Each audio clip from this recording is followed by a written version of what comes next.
Oke, Bismillahirrahmanirrahim. Assalamualaikum warahmatullahi wabarakatuh.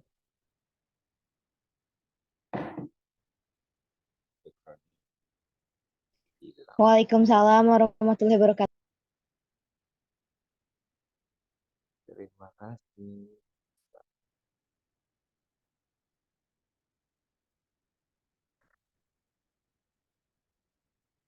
Kok backgroundnya mana nih?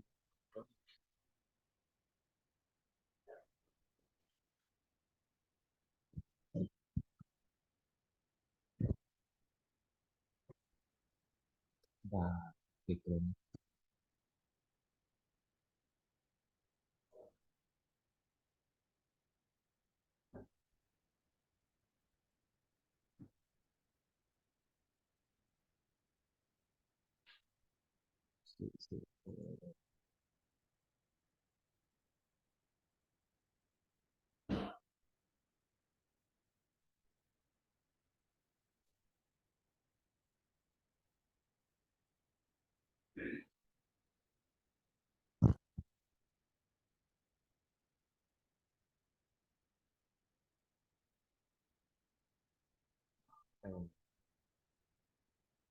Background.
Ya, Di depan ada yang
Oke, Bismillahirrahmanirrahim. Oke, saya mau absen dulu, sorry ya.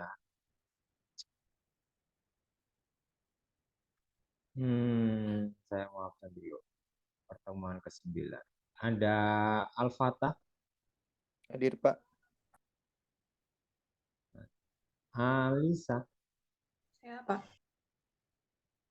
Manda, Hadir, Pak. Andrian, Marcel, Hadir, Pak. Aulia. Aulia nggak ada ya? Aulia nggak ada. Delia, nggak ada. Hah? Delia hadir. Tanya. Oke. Jalu. Jalu nggak ada. Arya ada, Pak, tapi tadi izin keluar sebentar, Pak. Oke. Lagi di jalan katanya. Lukman.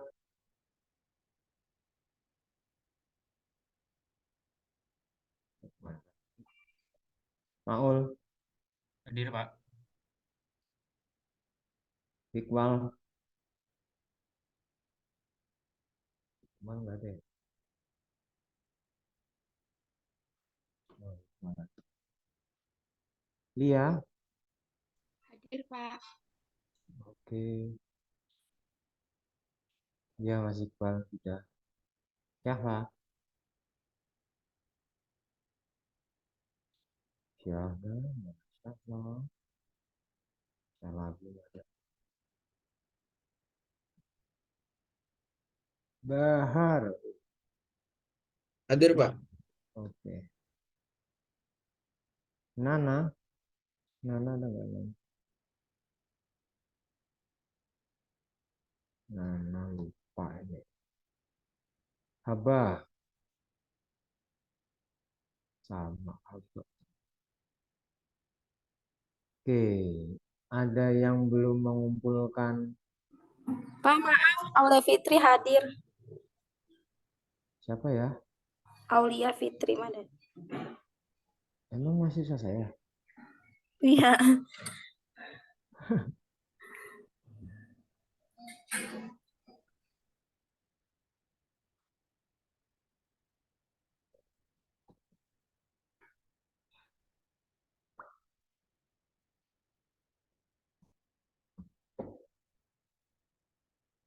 Oh iya. Oke. Ada lagi?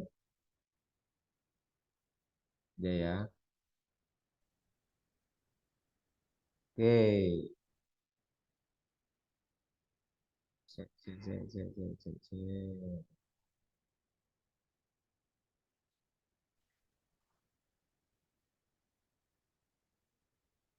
Suara saya terdengar nggak ini? Terdengar, Pak.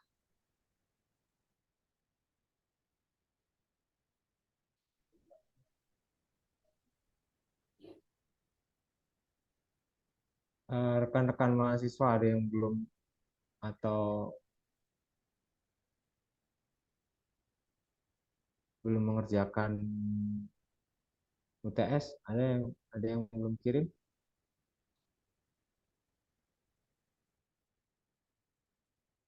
atau sudah kirim semuanya? Saya mau cek dulu.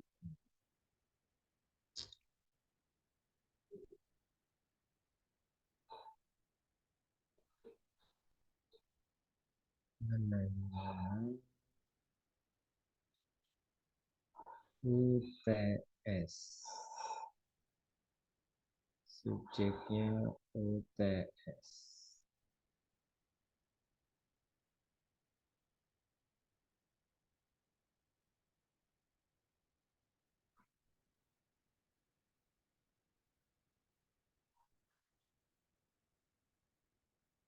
UTS.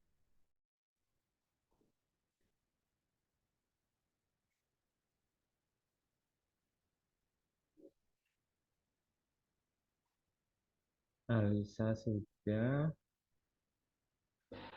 Alisa sudah kirim. Gimana sama UTS-nya. Bisa, udah.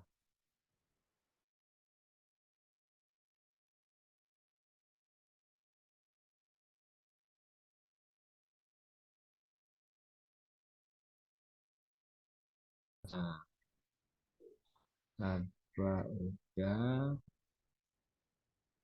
Lukman udah.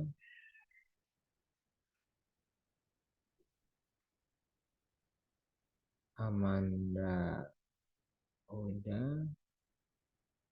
Nana udah. Putri sudah. Al-Fatah sudah. Marcel sudah.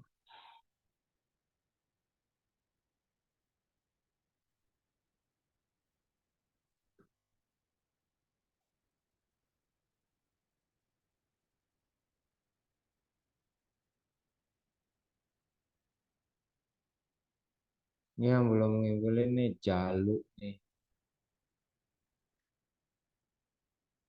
Jalu belum ngumpulin, Delia belum ngumpulin, Syahla belum ngumpulin. Syahla, kamu nggak ngerjakan UTS Syahla? Sudah, Pak. Hah? Sudah. Serius? Iya. Sebentar saya cari ya. Syahla. Kapan kamu kirim? Hari itu juga, Pak. Hari Senin. Nggak ada ya. Bentar.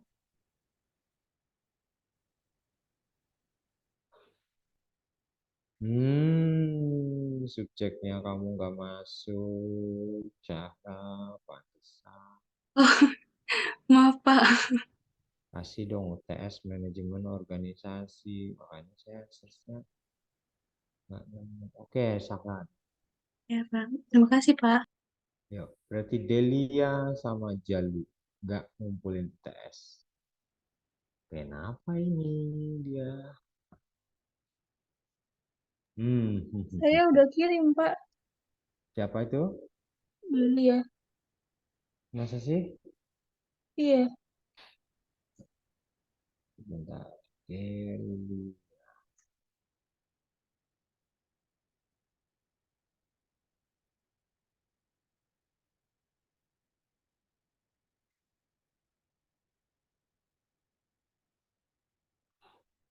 Kapan kirim juga? Hari itu juga, Pak. Sebentar, saya lihat tanggal. Oh iya, ketemu Delia. Oke, terima kasih Mbak Delia. Iya, Pak. Nanti cuma satu ya, nih si Jalu nih. Mana Jalu nih? Orangnya ada nih Jalu. Jalu, Jalu. Mana Jalu? Yang hari ini nggak hadir cuma Lukman ya, sama Nana ya.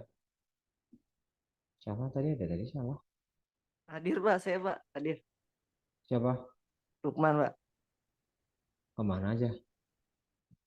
Kenapa Pak? Dari mana? Dari sini. Enggak Pak, serius. Ada. Nana ada nggak Nana? Lukman, udah ngerjain belum UTS? Apa Pak? Kenapa? Kemarin ngerjain nggak UTS? Ngerjain dong. Ngerjain Pak. Ada kesulitan? Hmm, enggak. Aman-aman. Mas, teman-teman yang lain juga aman ya? Gampang lah UTS. Oke, berarti cuma Aku nggak ada. Berarti cuma si Jalu nih yang nggak kamu kerjakan. Kenapa aku lagi? Ngulang nanti. Jalu mana nih Jalu nih? Masih di jalan ya? Ngulang ntar kalau nggak kerjain. Ya, paling nggak kamu bisa kirim dah. Saya kasih waktu. Hari ini harus kirim. Kalau mau, nggak ngulang. Ya, hmm, saya sampai kapan Jalu?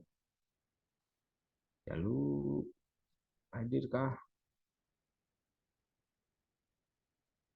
Jalu saya tunggu file jawaban UTS ya. Ini sampai jam 12 siang.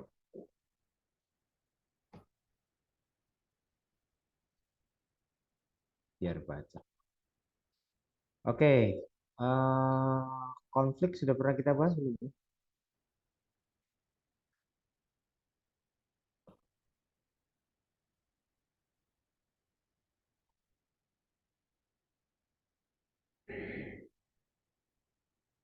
Boleh,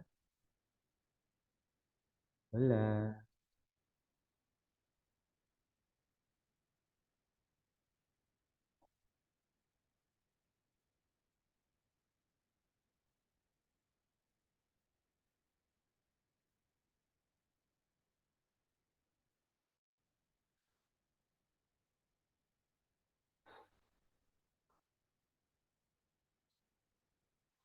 Nah,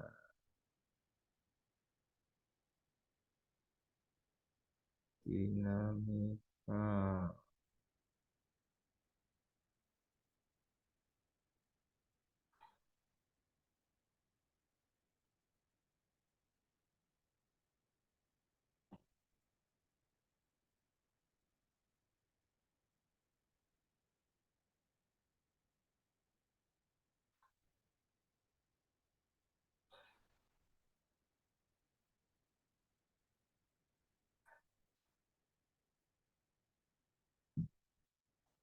Wah, parah lu.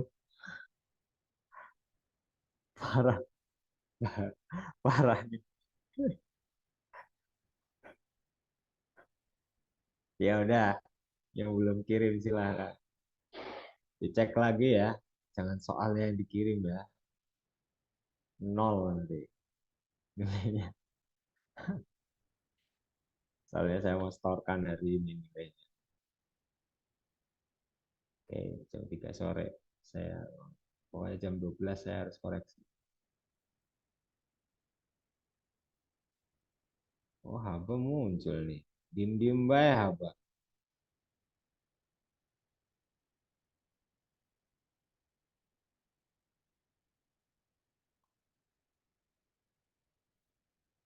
Deh ya, absen aman ya. Ini total 18, 17. 17. Oke. Enggak 17. Ada yang dua. Siapa yang belum absen? Oh, Manda ada dua.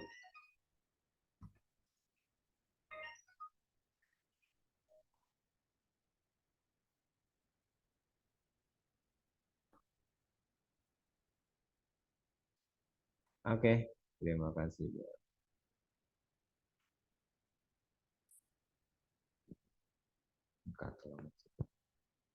Oke, siap. Kita mau masuk materinya ya.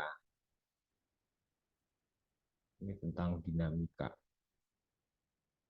organisasi. Salah satunya ya manajemen konflik. Gimana caranya kita membangun harmoni itu di dalam keluarga.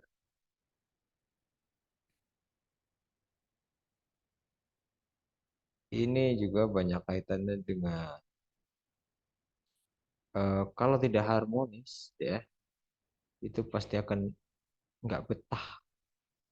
kerja aja itu nggak betah. Sebentar ya.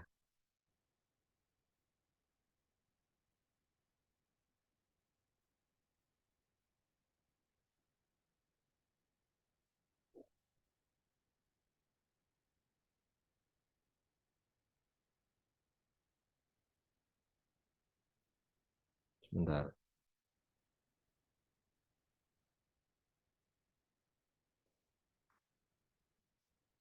Oke. Ini tentang dinamika konflik juga. Salah satunya adalah objek. Nah, ini yang kita bahas, ada pengertian konflik dalam organisasi, strateginya, terus kepemimpinan dan pentingnya pelatihan, dan terakhir kesimpulan.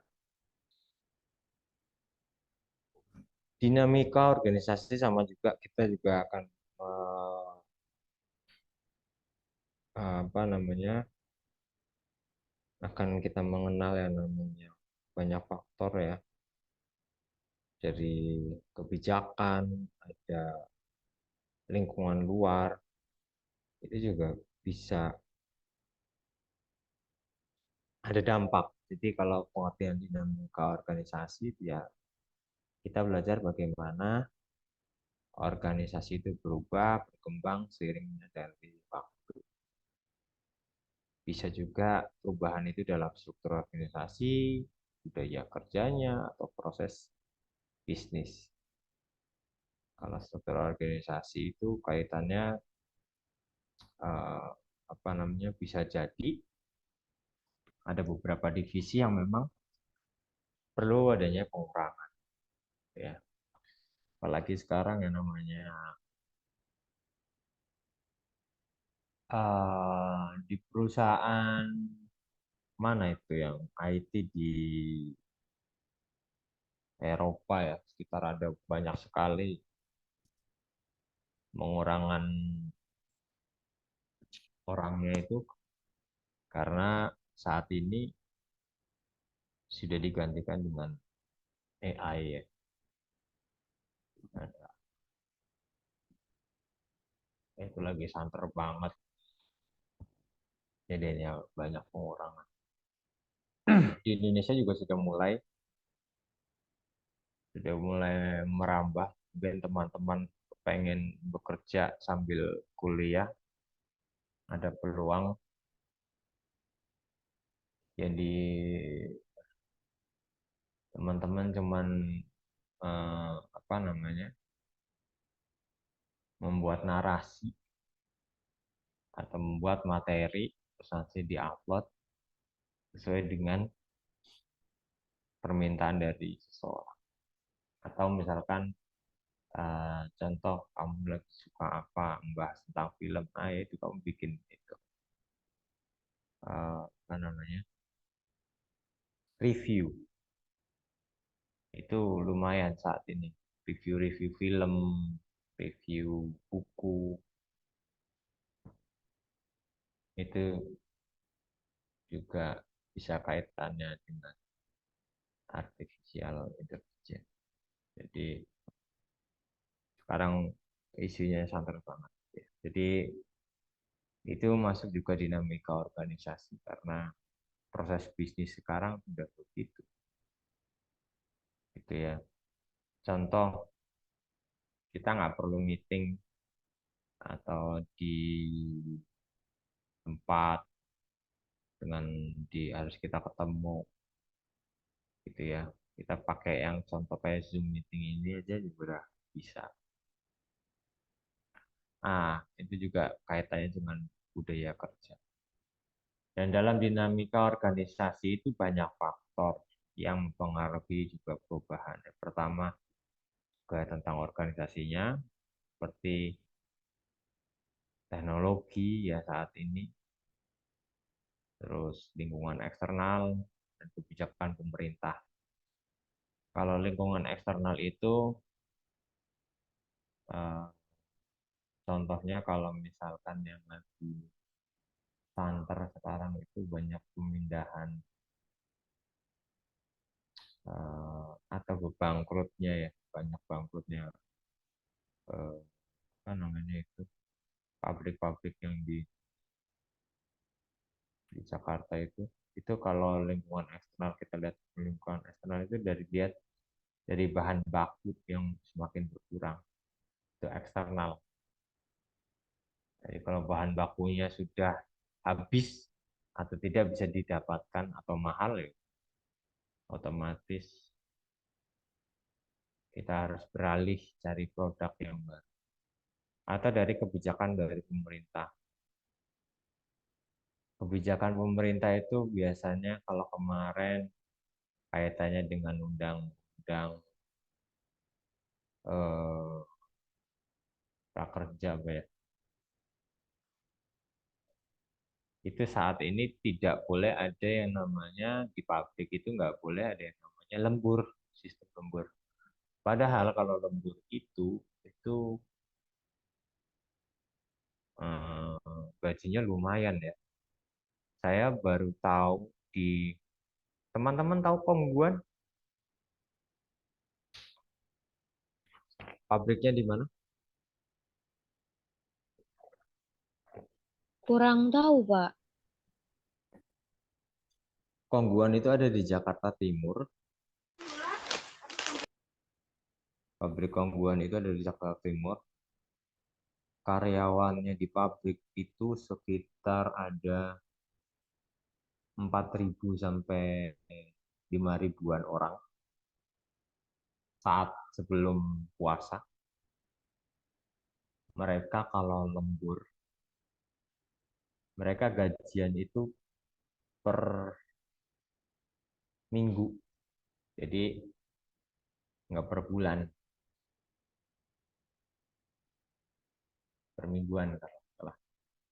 Jadi kalau mereka lembur, gajinya mereka memang standar UMR 4 sampai 4,2 lah kalau di Jakarta. Kalau mereka lembur, hitunglah mereka kerja 8 jam.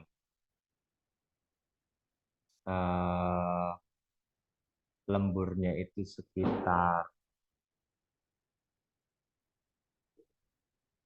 berarti kalau lembur itu bisa sampai 4 jam. Ya. Dan itu kalau dilakukan setiap hari, itu mereka dalam 2 minggu saja gajinya sudah 12 juta.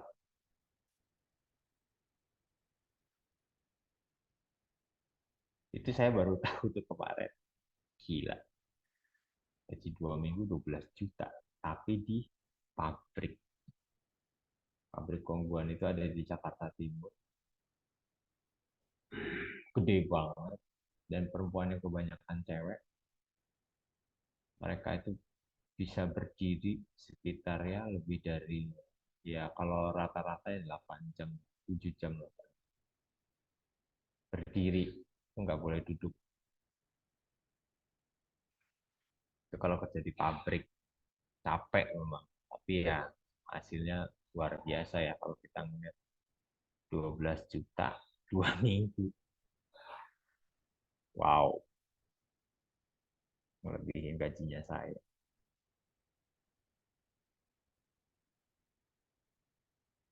Kalau sebulan berarti lu bisa hitung aja 24 juta sebulan. Itu di pabrik. Ya, kalau lembur mereka lembur terus ya dapat segitu. Luar biasa. Tapi sekarang saat ini kebijakan pemerintah itu dihilangkan yang namanya sistem lembur, dan kemarin dapat ada berita banyak banyak karyawan Kongguan itu akhirnya mundur, ya, tidak melanjutkan lagi kontraknya karena lagi-lagi kebijakan pemerintah, ya, ditiadakan lembur, jadi adanya malah yang tadinya cuma 2 shift akhirnya dijadikan 3 shift, jadi rata semuanya gitu. Ya gajinya standar-standar lagi, balik lagi ke awal. Dan hampir semua karyawannya itu adalah lulusan dari SMA atau SMK itu yang tidak punya keahlian, terus pengen cepat dapat duit gitu ya, dengan konsep-konsep yang seperti itu. Padahal tanpa disadarin kalau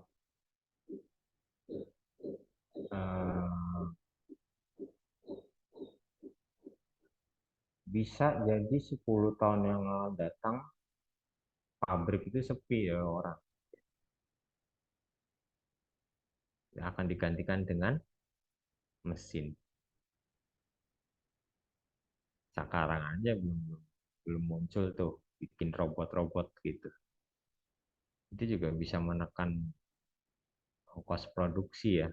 Mesin bisa bekerja 24 jam kalau nggak usah dibayar gitu kan. Apalagi robot nggak usah dibayar, paling dia butuhnya oli sama maintenance aja. Padahal kalau robot itu juga bisa, atau mesin itu juga bisa menggantikan, misalkan satu robot bisa menggantikan 20 orang, misalkan 20 orang kali 5 juta, 100 juta.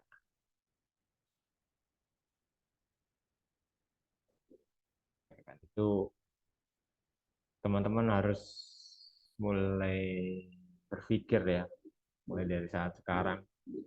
Mumpung masih semester 4, semester 6, harus dipikirkan, saya itu sudah bisa apa, atau passion saya ada di mana. Jadi teman-teman harus bisa menentukan arah.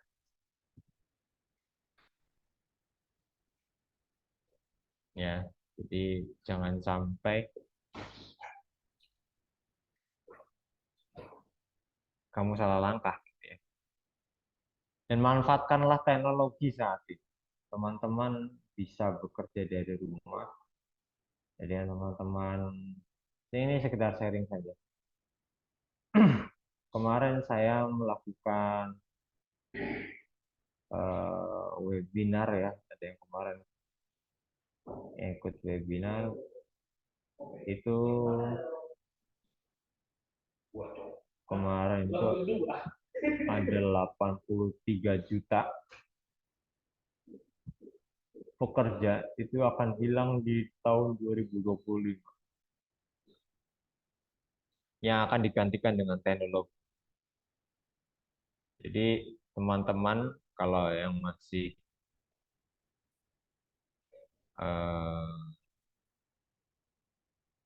bingung gitu ya, masih bingung apa sih ya passion saya di mana, mulailah dengan cara membuat satu folder di dalam laptop kamu, contoh tentang sukanya tentang programming misalkan, atau tentang kamu pengen belajar tentang Python, tulis saja dulu foldernya tentang Python. Nanti di dalam folder itu ada subfolder lagi tentang materi tentang Python. Terus dicari dulu software-nya, diinstal dulu di itu nanti akan teman-teman akan mendapatkan value dari situ.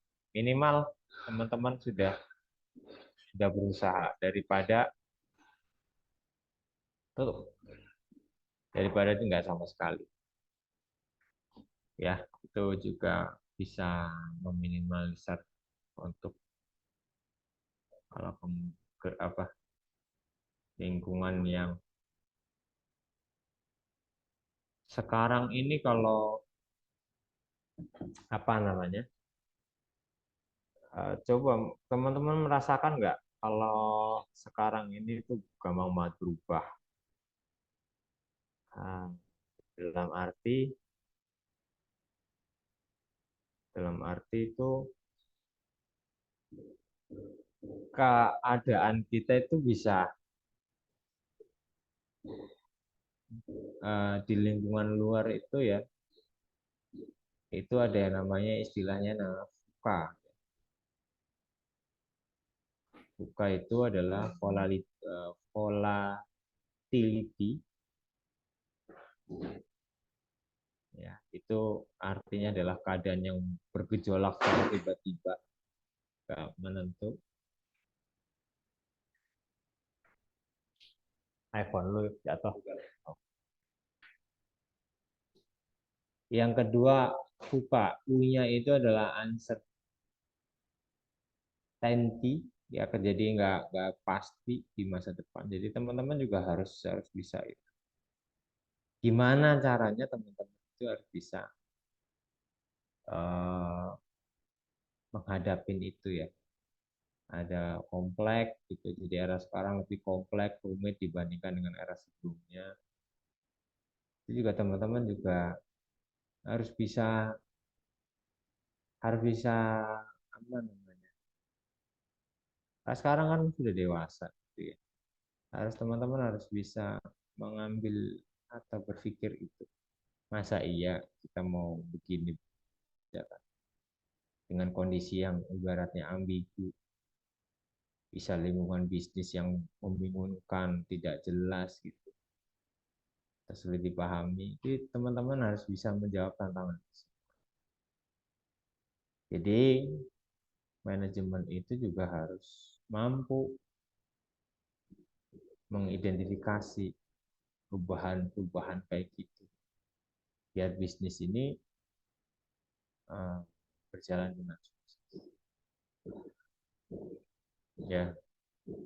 Nah, kaitannya ini yang sedang kita bahas adalah konflik. Nah, konflik di dalam organisasi ini juga adanya perbedaan pendapat, tujuan, ya, nilai antar individu. Terus ada juga kalau di organisasi itu ada kepentingan politika atau konflik ini dia bekerja itu karena nggak punya muka, jadi cari-cari muka gitu ya.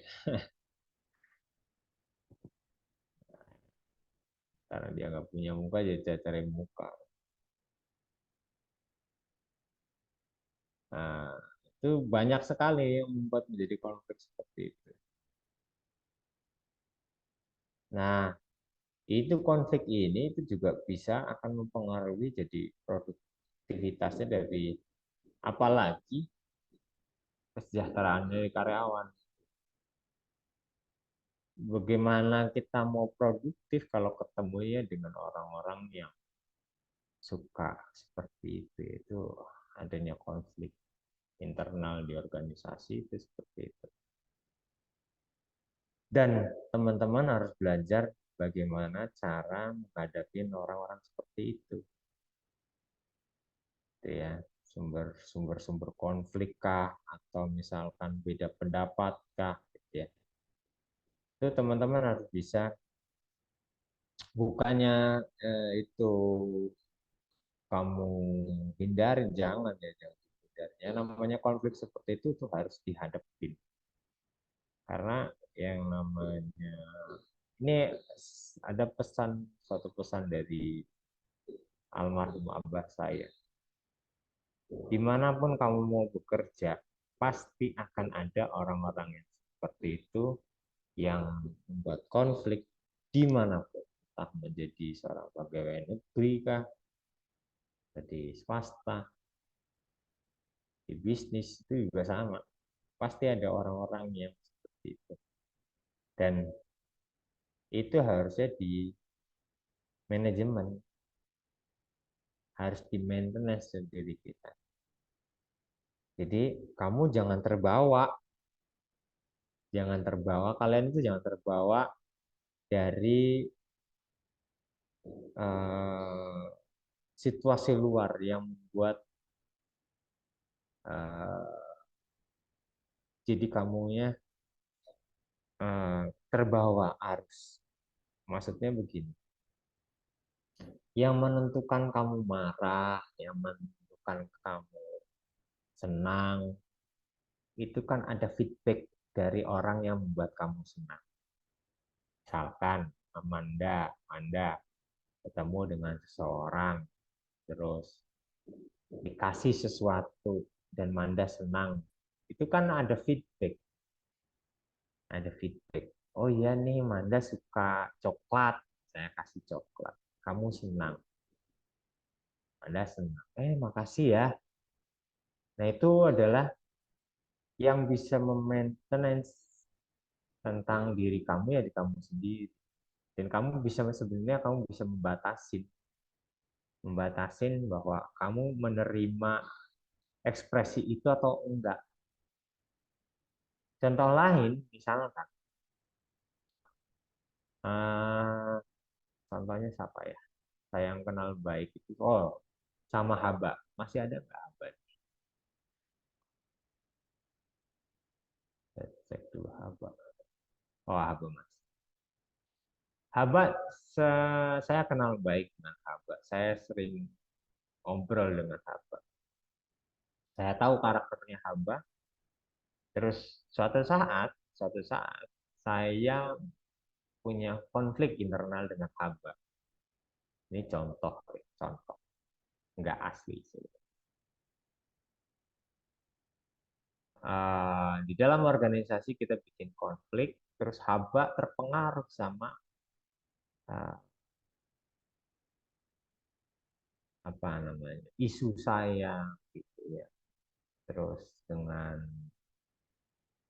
impact dari kemarahan atau impact dari kekesalan saya, itu Haba terpengaruh. Jadi akhirnya akan lebih ricuh lagi di dalam organisasi atau di perusahaan. Ujung-ujungnya kalau semua orang tidak sesuai dengan pendapat dan masih kokoh dengan pendapatnya masing-masing, tidak bisa menjernihkan kepala, atau misalkan dari konflik tersebut tidak bisa dilihat dari, kita harus berpikir seperti halnya kayak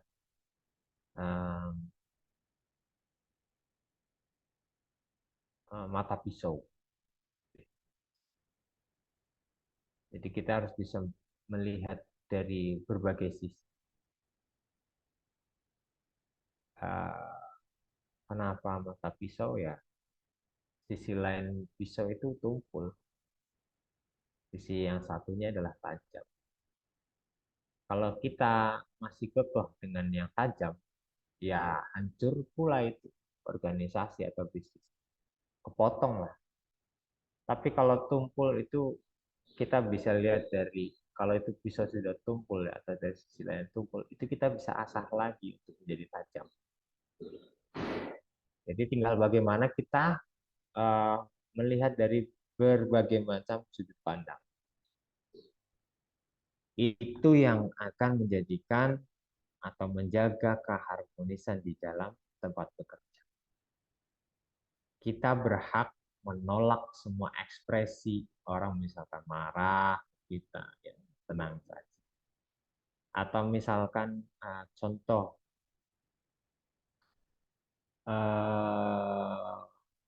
Maul tahu kalau 2 tambah 2 itu 4. Tapi ada orang yang kekeh 2 tambah 2 itu 10. Nah, yang kokoh ini 2 tambah 2 10 itu kekeh, terus marahin si Maul. Maul tahu jawaban yang benar 2 tambah 2 adalah 4. Dia merasa jawaban kamu sudah benar. Tapi ada orang lain yang sebenarnya bukan dia ahli di bidang tertentu, terus dia mengucapkan atau seakan-akan dia tahu banyak hal, ya akan terlihat bodoh. Masa 2 tambah 2 sama dengan 10? Terus dia marah-marah, enggak, 2 tambah 2 ya 10, lu mau ngomong apa juga. Ya sudah, biarkan saja. Biarkan, caranya adalah biarkan saja itu berlalu. kamu lakukanlah pekerjaan kamu dengan baik dan benar, ya. Dengan targetnya kamu, biarkan itulah berlalu. Dan sikap untuk bodoh amat itu juga harus kamu terapin. Ya, bodoh amat. Ya, udah 2 tambah 2 dan 10. Kamu yain aja udah selesai. Ya. Kalau kamu terbawa oleh emosinya dia, ya juga kamu akan terlihat bodoh juga. Ngapain diributin? Orang pasti itu 2 tambah 2 dan 4. Kenapa ikutan untuk berdiskusi yang nggak ada nggak ada pentingnya gitu ya. Jadi kamu harus bisa melihat dan kamu juga harus bisa menjadi penengah atau menjadi pecah masalah di konflik tersebut. Komunikasi itu adalah penting sekali, yang efektif. Dengan cara komunikasi, ada banyak cara ya orang berkomunikasi. Kamu ketemu sama atau ngobrol, lihatlah sebelum kamu misalkan ngobrol, misalkan basicnya apa, sukanya apa. Katakanlah tidak tahu kalau kamu nggak ngerti tentang masalah itu. Selesai. Ya, misalkan, kemarin tuh ada isu BSI kena ransomware. Bisa nggak ini? Oh, gue bisa nih. Apa namanya, balikin tuh file. Padahal kamu nggak ngerti caranya gimana. Kamu bilang aja bisa, bisa, bisa, bisa. Terus kamu di suatu saat kamu sendiri yang kena ransomware, malah bingung gimana cara nangani. Itu ya ibaratnya besar pasak daripada tiang. Jangan seperti itu ya. Mending katakanlah nggak tahu, bilang nggak tahu, nggak bisa ngerti pembahasannya masalah, carilah orang yang lebih ngerti tentang permasalahan tersebut untuk bisa menyelesaikan dari konflik tersebut. Jadi kalau komunikasinya itu, kalau orang yang dewasa, itu dia akan pasti berkomunikasi dengan orang, mau nadanya mau keras kayak apapun, kalau dia bisa seorang mediator, itu pasti dia akan bisa menenangkan si orang tersebut untuk tidak bisa apa atau mengurangi, minimal mengurangi nada bicaranya. Itu seorang mediator yang baik. Gitu ya. Dengan manajemen konflik juga itu,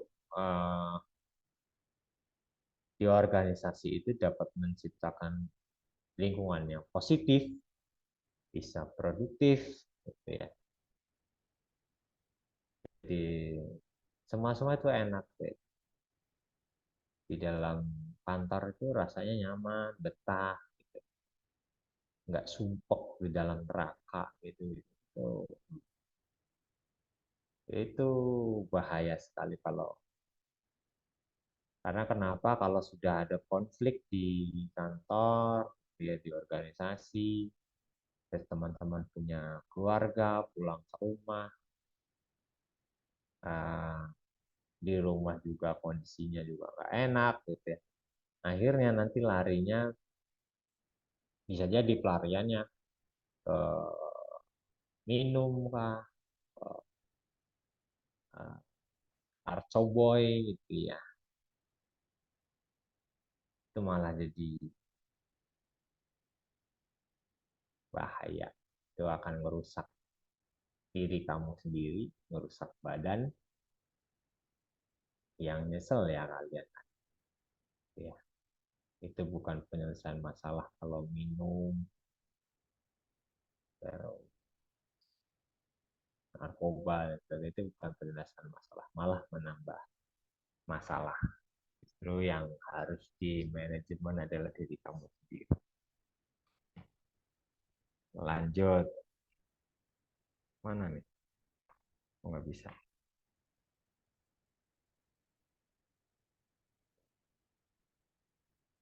Strategi. Ada banyak macam strategi untuk tentang manajemen konflik. Ada kolaborasi, kompromi, akomodasi, penyelesaian paksa, penghindaran. Dan strategi-strategi ini punya kelebihan dan kelemahannya masing-masing. Harus dipilih berdasarkan situasi. Apa nih?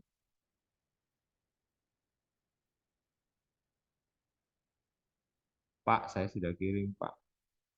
Kapan kirimnya aja lu? Kenapa baru kirim? Jalu.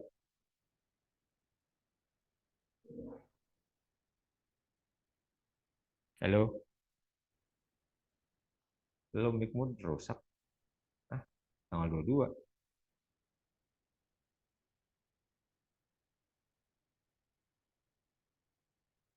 Serius? Saya cek dulu.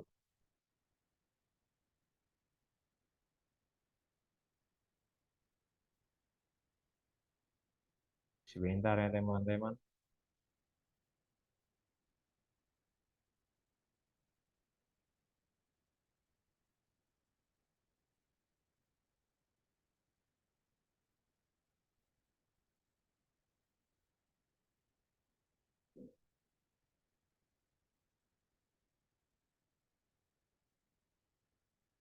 Dan saya search.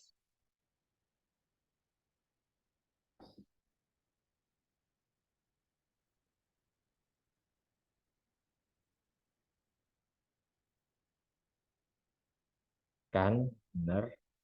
Subjeknya salah. Maaf. Iya, subjeknya kamu salah. Makanya saya nggak nemuin.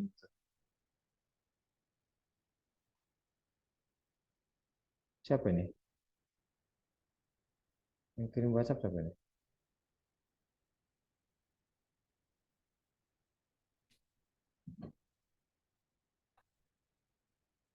Ya lu bukan?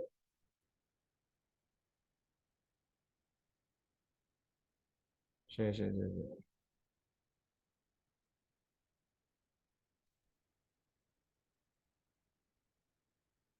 Tuh kan? Coba saya tanya teman-teman. Subjeknya apa, Mbak? Mas?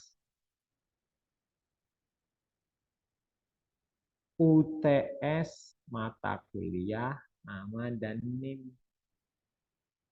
Makanya saya nggak dapetin namanya Jalu.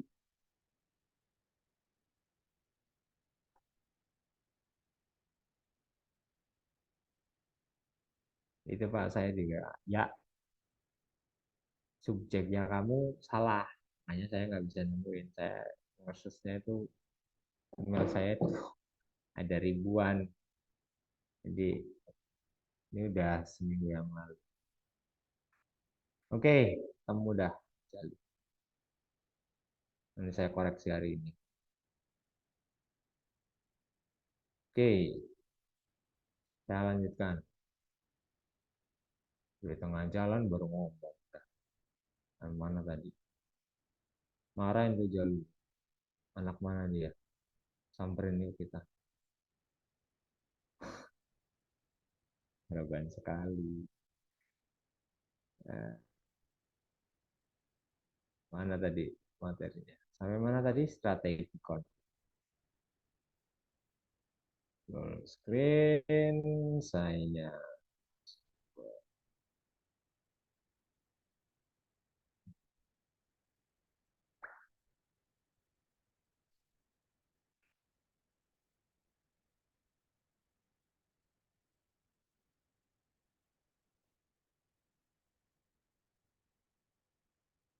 Itu ya, ada banyak strategi tentang konflik.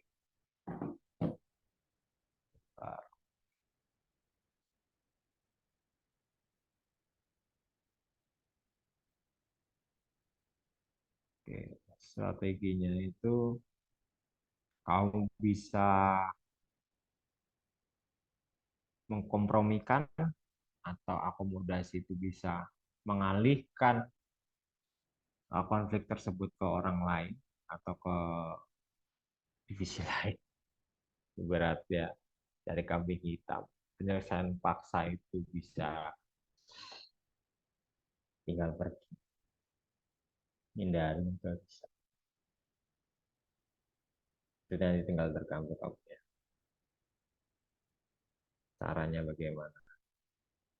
Dan seorang pemimpin juga harus mampu mengelola konflik di tempat kerjanya.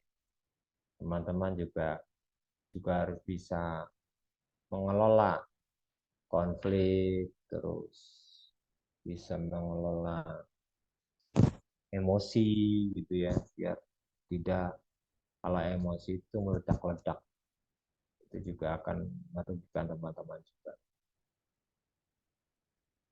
Biasanya yang kalau orang-orang yang lahir di bulan Maret itu biasanya panas gitu. Kalau emosi itu meledak-ledak biasa. Jadi saya mempelajari seseorang aja dari karakter ini. Dan teman-teman juga harus punya sudut pandang untuk dapat memahami perspektif yang berbeda atau sudut pandang yang lain. Jadi teman-teman nanti akan bisa mengambil tindakan yang tepat untuk bisa menyelesaikan konflik tersebut. Jadi teman-teman juga harus bisa menciptakan lingkungan yang kerja yang memang menurut kamu enak, aman, gitu ya, tidak mengganggu orang lain, juga orang lain pun juga nyaman, gitu, nggak ada masalah sama cara kerjanya kamu. Gitu. Bisa jadi kalau kamunya apa namanya bekerja dengan baik, gitu ya, di organisasi juga bagus, itu juga paling tidak malah nggak bakal adanya konflik. Gitu. Jadi ya betah-betah aja kamu mau kerja di mana pun juga enak. Dan itu juga ada pelatihannya, ada pelatihan tentang bagaimana cara berkomunikasi yang baik, memecahkan masalah dengan baik, cara negosiasinya juga yang baik bagaimana. Itu ada caranya sih. Karena yang tadi saya sampaikan ada beberapa orang yang atau misalkan keluarga deh. Biasanya kalau anak laki-laki disuruh sama bapaknya, biasanya kalau yang baik itu bapaknya itu juga nyontohin. Nyontohin dulu baru anaknya, si anak ini ngikutin apa cara kata atau cara kerjanya bapaknya. Dan itu adalah pemimpin yang baik tuh kayak gitu. Gitu ya. Jadi ada juga cuma nyuruh-nyuruh doang gitu ya, nggak ngerti gimana cara kerjanya, yang penting hasilnya itu yang terbaik, yang saya minta. Itu juga nggak baik juga. Dan seorang pemimpin itu jangan sampai dibodohin sampai atau dibohongin oleh anak buahnya ya, jangan sampai. Kamu calon-calon pemimpin itu juga harus tahu proses dari bawahnya itu bagaimana. Itu juga cara itu adalah bisa menyelesaikan masalah. Kamu juga tahu juga sebagai, kalau tahu prosesnya itu kamu juga bisa, oh ya ini cara menyelesaikannya begini gitu. Jadi nggak gampang untuk menjudge seseorang gitu ya. Itu juga dengan cara seperti itu orang-orang pun juga akan segan nih gitu ya, kalau misalkan mau ngapa-ngapain juga atau bertindak yang tidak baik pun juga akan segan. Jadi akhirnya lingkungannya jadi positif, harmonis, enak untuk bekerja gitu, jadi kan lebih nyaman. Kesimpulannya adalah bahwa dinamika organisasi, ini slide yang terakhir, cuma 8 slide saya buat. Dinamika organisasi dan manajemen konflik itu dua hal yang sangat penting gitu ya, dalam menjaga keberhasilan sebuah organisasi. Di mana dinamika organisasi itu, seorang pemimpin itu juga mampu mengidentifikasi adanya perubahan terhadap apa ya, faktor eksternal, internal dari anggotanya atau rekan kerjanya, itu kamu harus tahu ini kenapa sih. Jangan sampai kamu tidak mengetahui, oh ya ini kok menurun ya, produktivitasnya menurun kita ya, apakah gajinya kurang kah, biaya kinerjanya kurang itu karena apa, atau ada masalah di orang di keluarganya. Jangan selalu menjudge bahwa itu dari watak dan sebagainya. Kamu harus tahu, cari tahu dulu baru kamu bisa memutuskan. Sebagai seorang pemimpin ya, kamu bisa memutuskan apakah dia perlu untuk cuti kah, untuk menyelesaikan masalah itu dulu. Karena banyak gitu ya yang di dalam organisasi tantangan untuk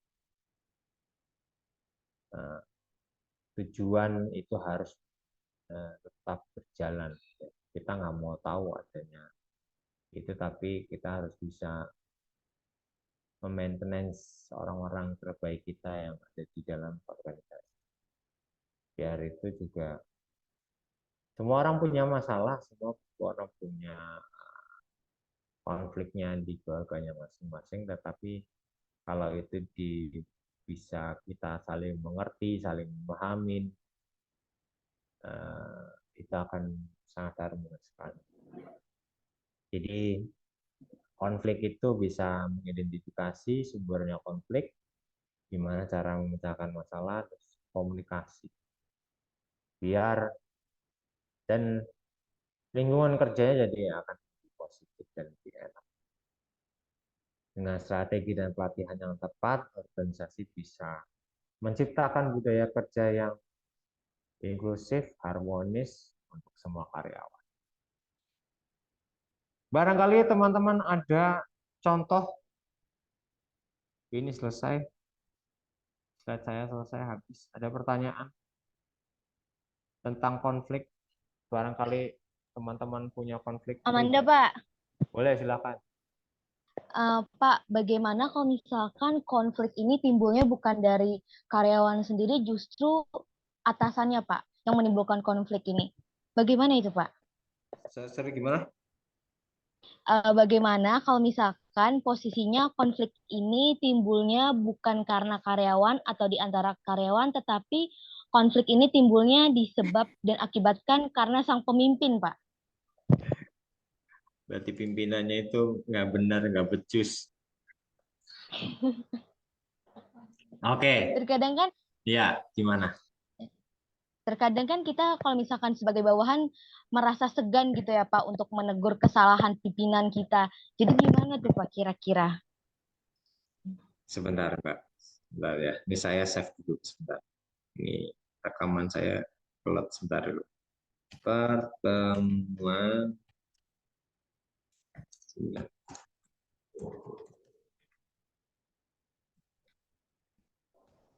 Oke. Boleh saya jawab ya. Sebentar. Yang misalkan pimpinannya itu yang menyebabkan konflik. Kalau ini dalam arti apa nih? Konfliknya seperti apa dulu coba? Konfliknya misalkan ya Pak, pimpinannya ini maunya begini, tetapi karyawannya tidak menyanggupi dan pimpinan ini tetap memaksa gitu Pak. Kan situ pasti akan timbul konflik kan Pak antara karyawan dan pimpinannya. Seperti itu Pak. Oh, hasil kerjanya tidak sesuai dengan apa yang pimpinan minta gitu ya. Bisa hasilnya bisa sebelumnya kayak masih rancangan mungkin gitu Pak, yang tidak disetujui atau gimana kayak gitu Pak.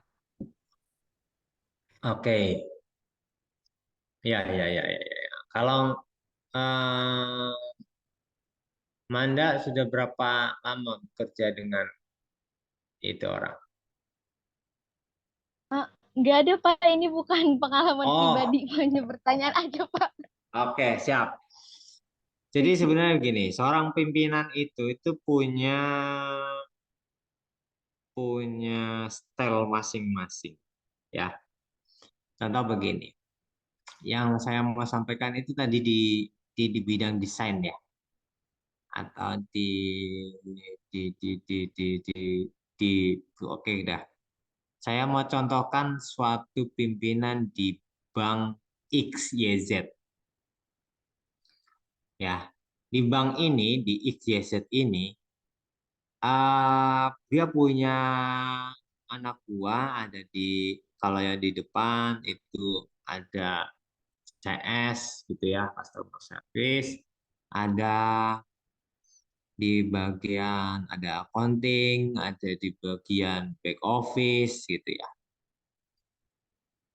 Kalau seorang pemimpin ini tahu bidangnya sesuai dengan bidangnya, contoh dia eh, ahli di bidang marketing.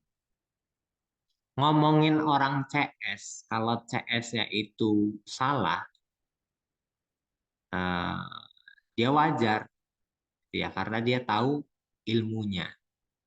Oke, jadi kalau yang di bidang marketing, cara menanggapin respon dari apa namanya pelanggan, gitu ya, menanggapin apa namanya customer gitu, cara-cara menanggapinya kalau anak buahnya salah itu pasti ditegur. Itu nggak masalah ya. Tetapi kalau setiap kali kita membuat suatu project, kalau kita membuat suatu project dianggap salah terus, dianggap tidak becus, padahal kamu sudah melakukan uh, kinerja yang baik, berarti itu tanda-tanda si pemimpin itu adalah orang yang toksik dan kamu harus keluar dari organisasi itu. Karena pemimpin yang apa dikatakan yang toksik itu nggak baik sebenarnya. Itu ya. Karena itu bukan seorang pemimpin. Intinya di situ dah. Kalau dia nggak melihat, dia hanya melihat hasil, dia nggak melihat proses, dan dia tidak bisa mencontohkan, nah itu dadah, kamu jangan lama-lama di situ. Karena kenapa? Kalau itu kamu masih tetap di situ, itu menjadi kita kan bekerja itu kan kepengen apa namanya ya? Bukan hanya mencari nafkah atau mencari penghasilan pendapatan ya. Kalau kita kerja nyaman, gitu ya, lingkungan nyaman, tempat kerjanya enak, bosnya enak, gitu ya. Untuk kerja aja kan lebih semangat gitu. Kalau tiap hari kita oh, ini ngerjain ini salah mulu gitu, terus gimana untuk kita produktif itu jadi menghambat daya kreasinya kamu nggak bisa mengungkapkan suatu pendapat itu percuma aja kamu nggak didengar. Itu sih. Kalau saran saya, jangan lama-lama di situ. Cari tempat yang membuat apa namanya, kamu lebih nyaman, lingkungannya bagus, nggak toksik gitu ya. Kamu karena nyaman itu kalau sudah nyaman, kerja nyaman, terus apa namanya lingkungannya lebihin daripada apa namanya penghasilan yang misalkan cuman 3 juta kah, tapi kalau lingkungannya enak nyaman pasti betah daripada lingkungan yang wah tiap kali itu target, kalau nggak kena target itu kena marah, kena ini wah bisa mati berdiri. Begitu ya Amanda, saya sebaiknya kalau eh, seorang pemimpin yang suka membuat masalah atau suka membuat konflik dan itu berlangsung lama, saya harapkan jangan lama-lama deh, karena tubuh, pikiran kamu itu akan rusak secara perlahan-lahan. Mending kamu cari tempat yang lebih nyaman, gitu ya, enak, terus kerjaannya sesuai dengan passion kamu, duitnya gede. Nah, dadah. Itu namanya kerja cerdas. Oke, terima kasih Manda. Baik, Pak. Terima kasih kembali, Pak. Ya, ada lagi yang lain? Ini kalau di tempat Mama Dede itu curhat dong, mah. Gitu. Oke, ada lagi? Cukup ya. Eh, nggak ada pertanyaan lagi kan ya untuk sesi kali ini. Terus UTS sudah semuanya ngumpulin. Nanti di pertemuan ke depan nanti kita ada. Ini teman-teman ada yang wilayah Jabodetabek nggak?